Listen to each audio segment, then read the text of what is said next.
Halo, Assalamualaikum warahmatullahi wabarakatuh. Bapak, Ibu, dan teman-teman sekalian. Di video kali ini kita akan sharing tentang tips mudah menyusun indikator untuk penelitian, skripsi, tesis, dan disertasi. Video ini penting karena banyaknya pertanyaan tentang apa itu sebetulnya indikator dan bagaimana kita menyusun indikator. Karena indikator ini nanti akan mengarahkan kita kepada kuesioner yang nanti harus kita buat. Nah, tapi sebelum kita bicara tentang indikator, ada baiknya kita perlu tahu dulu apa itu variabel. Nah, Bapak, Ibu, dan teman-teman sekalian, berdasarkan indikatornya, maka variabel itu bisa kita bagi menjadi dua, yaitu observed variable dan latent variable. Observed variable itu adalah variabel yang diobservasi. Jadi observed variable itu isinya satu indikator.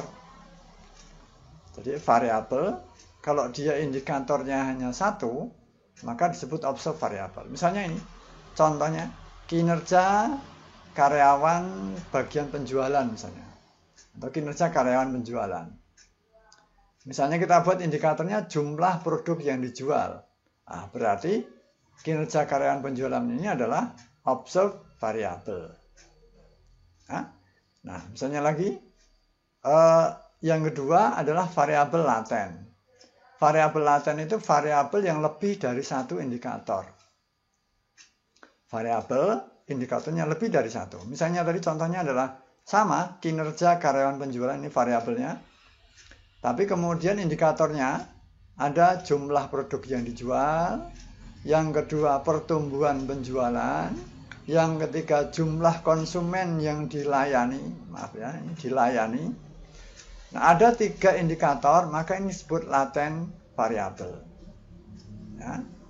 Nah, kemudian terkait dengan latent variabel ataupun observed variable, indikator itu syaratnya ada 2. Yang pertama, indikator itu adalah ciri-ciri dari variabel, atau mungkin orang mengatakan juga yang tanda-tanda variabel gitu ya. Boleh.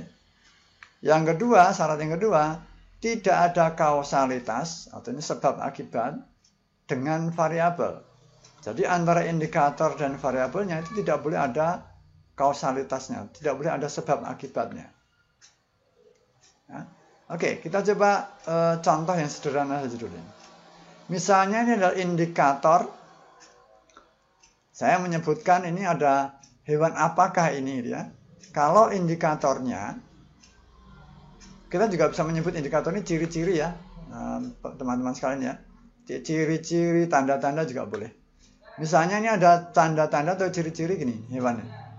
Badannya besar, telinganya lebar, hidungnya panjang, gigi taringnya panjang. Nah, ini kira-kira ada 4 ciri-ciri hewan ini atau 4 indikator ini. Ini kira-kira hewan apa? Apakah kerbau, kuda nil, kambing, atau gajah? Nah, tentu kita semuanya sepakat bahwa ada 4 ciri-ciri ini yang paling mendekati ketepatannya adalah hewan gajah. Karena gajah itu badannya besar, telinganya lebar, hidungnya panjang. Kerbau kan di sini nggak panjang. Kerbau, kambing, kuda nil kan nggak panjang. Dan gigi taringnya panjang. Itu adalah hewan gajah. Nah, indikator itu begini. Indikator itu adalah ciri-ciri dari satu variabel. Nah, ini adalah ciri-ciri dari satu variabel. Nah, sekarang kita coba sesuaikan dengan, kita coba cek ada 2 syarat tadi. Yang pertama ciri-ciri dan yang kedua adalah kausalitas. Yang pertama ciri-ciri. Kita cek ciri-ciri. Misalnya gajah, ini misalnya satu indikatornya badannya besar. Ya. Hewan yang memiliki badan besar, tandanya hewan itu adalah gajah. Logis ya? Ini logis ya? Atau sebaliknya, hewan yang tidak memiliki badan besar bukan tanda hewan itu adalah gajah. Ya, saya kira ini logis. Kemudian yang kedua, kita cek kausalitasnya. Ya, kausalitas sebab akibat. Kita bisa buat kalimat begini. Hewan yang badannya besar dapat menyebabkan menjadi hewan gajah. Kan tidak ada kan? Kan tidak logis ini kan? Masa ya hewan semakin besar badannya, kalau badannya besar itu disebut hewan gajah kan? Enggak kan? Kuda Nil itu kan besar badannya, tapi kan bukan gajah dia. Atau kita juga bisa membuat kalimat begini. Semakin badannya besar, maka semakin itu adalah hewan gajah. Enggak juga kan? Ya kuda Nil itu kalau meskipun badannya semakin besar ya dia bukan gajah, dia adalah kuda Nil. Maka ini berarti ciri badan besar ini tidak ada kausalitas. Artinya apa? Artinya adalah badan besar ini betul-betul bisa menjadi indikator dari gajah. Nah, ciri-ciri yang lain Bapak Ibu dan teman-teman bisa coba dengan dengan kalimat-kalimat begini, cek ciri-cirinya, cek kausalitasnya. Oke? Nah, selanjutnya Bapak Ibu dan teman-teman sekalian, di internet, di Google itu ya, itu banyak sekali artikel-artikel yang membuat indikator seperti ini contohnya. Yang menurut saya ini kurang tepat ya. Coba aja kita cek misalnya. Ini adalah sebuah penelitian motivasi kerja. Menurut Maslow dalam Sofyandi Garniva, ini mohon maaf ini ya, penelitiannya ini saya copy paste dari internet saja ini. Ya, saya hanya copy paste saja. Ini untuk kepentingan pendidikan ya. Ya, kemudian dia membuat indikator begini. Kebutuhan fisiologis, kebutuhan rasa aman, kebutuhan sosial, kebutuhan penghargaan diri, dan kebutuhan aktualisasi diri. Nah, saya terus terang kok kurang sepakat dengan penelitian ini, bahwa ini adalah indikator dari motivasi kerja. Ya. Bapak Ibu dan teman-teman boleh juga mengatakan sepakat atau tidak sepakat dengan saya, tapi lagi-lagi ini untuk kepentingan ilmu pengetahuan saja. Nah, kita coba ya, misalnya ini ya, motivasi kerja yang pertama tadi indikatornya adalah kebutuhan fisiologis. Kita cek ciri-cirinya. Ya, kita buat aja kalimat begini. Orang yang memiliki kebutuhan fisiologis yang tinggi, kebutuhan fisiologis itu misalnya makan, minum, rumah gitu ya. Tandanya orang memiliki motivasi kerja yang tinggi. Saya ulang ya, coba kita renungkan kalimat ini. Orang yang memiliki kebutuhan fisiologis yang tinggi, tandanya orang memiliki motivasi kerja yang tinggi. Enggak kan? Masa memiliki kebutuhan makan, makanan, butuh minum, butuh rumah, itu adalah ciri tandanya orang memiliki motivasi? Enggak. Kalau orang memiliki kebutuhan makan, kebutuhan minum, kebutuhan rumah, itu kan ya mungkin lebih tepat kalau ini disebut dengan ciri-ciri orang yang memiliki kebutuhan kan, atau memiliki kebutuhan hidup. Jadi, ini bukan tandanya orang memiliki motivasi kerja kan. Nah, ini artinya apa? Tidak logis ya. Yang pertama itu tidak bisa diterima maksudnya. Yang kedua, cek kausalitas. Kita buat kalimat begini. Kebutuhan fisiologis, rumah, makanan, minuman yang tinggi dapat meningkatkan motivasi kerja seseorang. Betul nggak ini? Kalimatnya betul nggak? Orang semakin, atau kita buat ini kalimat yang kedua ini. Semakin tinggi kebutuhan fisiologis, misalnya semakin tinggi kebutuhan makanan, kebutuhan minuman, kebutuhan rumah, maaf ini salah ya. Nah, nanti dikoreksi aja ya. Maka semakin tinggi motivasi kerja seseorang.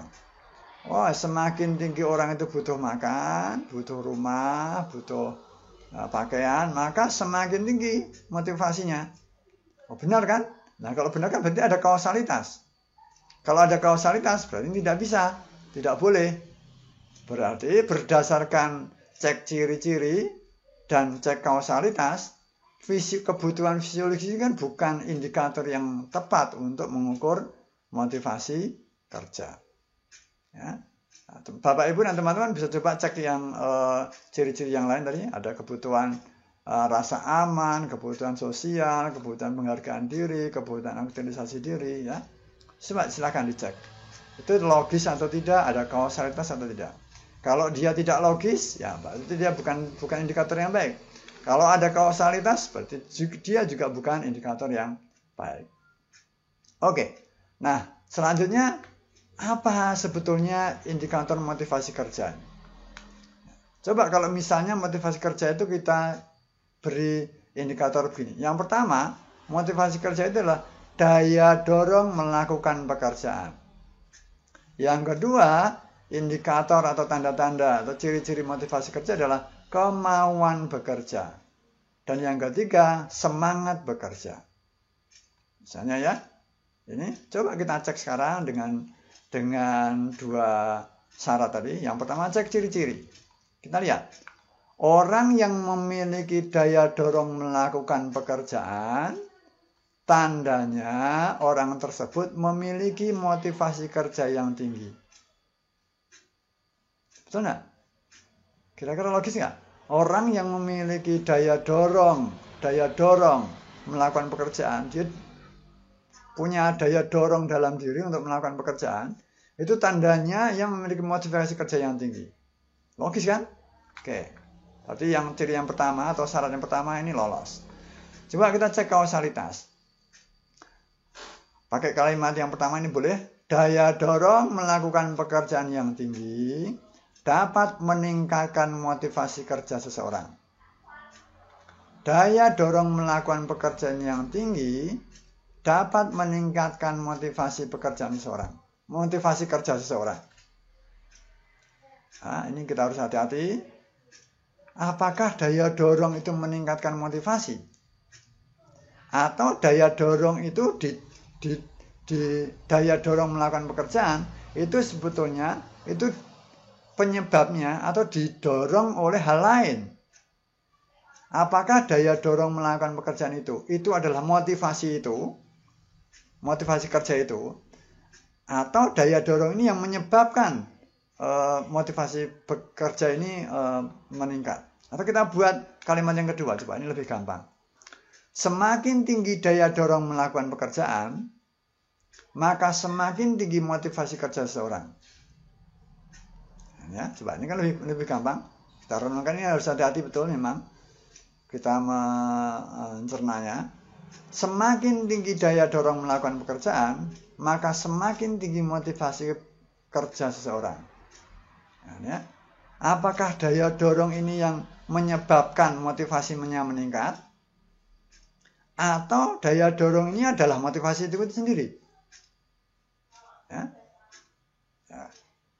Nah, kalau dari kalimat ini kan jelas ya kita bahwa sebetulnya motivasi kerja itu ya daya dorong melakukan pekerjaan itu kan, ya kan? Daya dorong itu kan ya daya dorong melakukan pekerjaan itu ya motivasi kerja itu kan.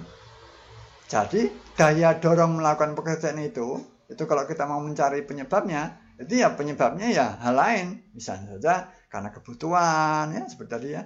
Kebutuhan makan yang tinggi, kebutuhan pendidikan yang tinggi, kebutuhan sosialisasi yang tinggi, maka kemudian orang terdorong untuk melakukan pekerjaan yang itu disebut dengan motivasi bekerja. Nah, sehingga daya dorong melakukan pekerjaan ini kan tidak ada kausalitas dengan motivasi kerja. Ya, atau motivasi kerja itu tidak disebabkan oleh daya dorong melakukan pekerjaan, tetapi motivasi kerja itu adalah daya dorong itu sendiri. Oke?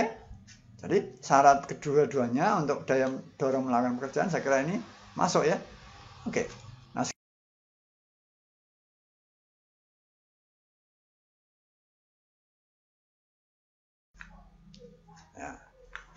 Nah, sekarang yang kedua. Nah, oke. Nah, sekarang yang selanjutnya kemauan bekerja. Jadi indikator motivasi kerja tadi, misalnya kita buat dengan kemauan bekerja. Kita cek ciri-cirinya.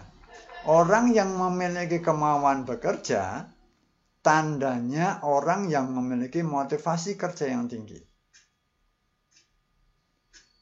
Atau sebaliknya, orang yang tidak memiliki kemauan bekerja, itu tandanya orang yang tidak memiliki motivasi kerja yang tinggi. Logis kan? Oke, logis ini saya kira. Lolos, jadi yang pertama, syarat yang pertama. Kemudian yang cek yang kedua, kausalitas. Kemauan bekerja yang tinggi dapat meningkatkan motivasi kerja seseorang. Atau dengan kalimat yang kedua, semakin tinggi kemauan bekerja, maka semakin tinggi motivasi kerja seseorang.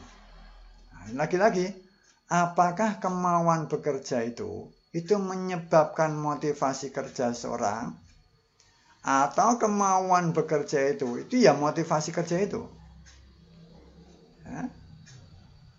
Nah, kan sebetulnya motivasi kerja seseorang itu kan ya kemauan bekerja itu kan. Nah, kemauan bekerja tentu disebabkan oleh hal lain. Ya, jadi bukan motivasi kerja kemudian itu disebabkan oleh kemauan bekerja kan. Seperti tadi, bukan hewan gajah itu disebabkan karena badannya besar kan. Tapi ya memang ciri-ciri dari gajah itu ya badannya besar, telinganya lebar. Sama ini, motivasi kerja itu kan ya tidak disebabkan oleh kemauan bekerja, nah, gitu.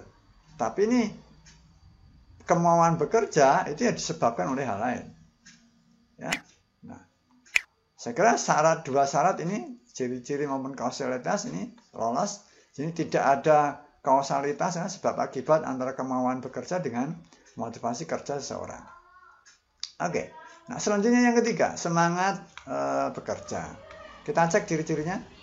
Orang yang memiliki semangat bekerja, tandanya orang yang memiliki motivasi kerja yang tinggi.